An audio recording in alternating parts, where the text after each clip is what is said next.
in the endless quiet of the Alaskan wilderness, where snowfall erases footprints and the horizon stretches into a frozen blur, a darkness once moved unnoticed. Women were vanishing one after another, leaving behind only questions, fear, and a city that didn't yet realize a predator was hiding in plain sight. He wasn't a drifter, nor a stranger passing through. He was a familiar face, a local baker with a soft voice and an unthreatening smile. But behind that mask lived a man whose secrets were buried deep in the cold ground outside Anchorage. The hook of this story is not just the crimes themselves, but the chilling realization that for more than a decade, no one suspected the quiet man kneading dough in a neighborhood bakery was also stalking the wilderness with a far darker purpose. This tale begins in a time when Anchorage was booming oil money, nightlife, and endless movement of people in and out of the city. It was a place full of opportunity, but also a place where those living on the margins often went unseen.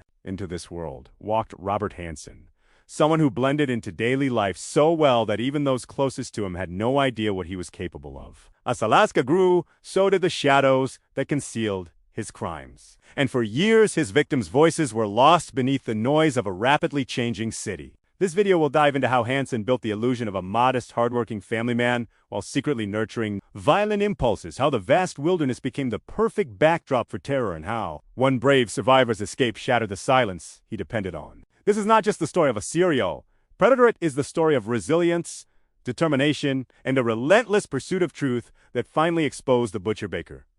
Robert Hansen's story begins far from Alaska's SEIC frontier. Born in Estherville, Iowa, in 1939. He grew up in a strict household where emotional expression had little room to breathe. His father, a demanding bakery owner, expected discipline and obedience. Hansen developed a severe stutter early in childhood, a trait that caused him lifelong humiliation. School became a place of relentless teasing, and he grew increasingly isolated, retreating into fantasies where he could reverse the powerlessness he felt in real life. Those early years formed the foundation of a pattern seen in many violent offenders.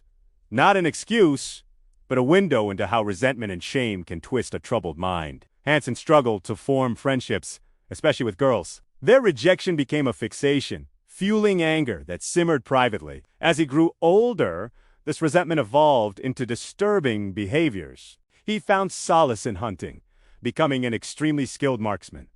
For most people, hunting was a sport. For Hansen, it was an arena where he felt in control, powerful, and respected, feelings unavailable to him elsewhere. By his late teens and early 20s, Hansen's behavior escalated. He was arrested for arson after burning down a school bus garage. A crime he later admitted gave him a sense of release. After serving time, he tried to rebuild his life, but the same anger followed him. Despite marrying twice, neither relationship lasted. His stutter and fragile self-esteem created a constant divide between how he wanted to be perceived and how he believed the world saw him. When Hansen moved to Anchorage, Alaska, in the late 1960s, it seemed like a fresh start, a chance to escape his past.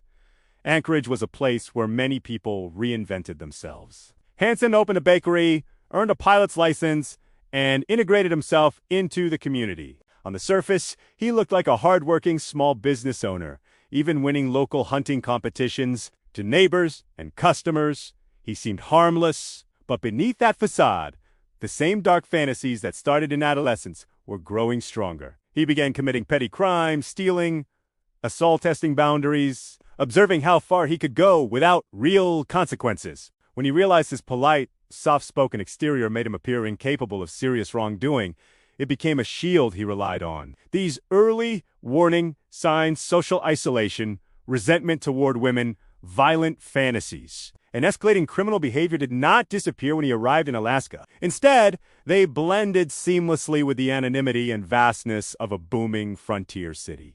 Hansen found the perfect environment to hide who he truly was, and the perfect landscape to begin acting out the darkest desires he had carried for years.